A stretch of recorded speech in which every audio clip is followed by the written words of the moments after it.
అయిరా మామ, చెప్పరా. ఏంటి ఇలాగ వచ్చావు? అదే మా పిల్ల ఉంది కదా, లేచిపోద్దాం అనుకుంటున్నాం. ఆ? లేచిపోతారా? ఆ, కేజీ టమాటకాయలు ఎంతో తెలుసా? దానికి దీనికి సంబంధం ఏముందిరా? ఆగు ఆగు, చెప్తానుండు, కంగారు పడకు.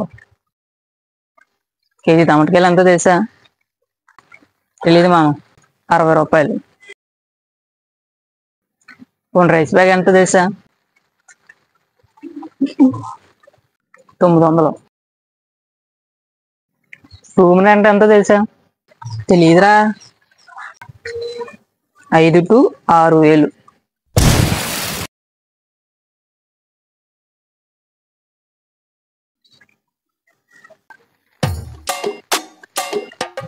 ఒక్క నిమిషం, ఫోన్ వస్తుంది. కానీ హలో హలో బేబీ, ఎక్కడున్నావు? ఎవరండి మీరు? ఎవరా? నేను. అబ్బాయి మీరు ఎవడా నాకు తెలియదు.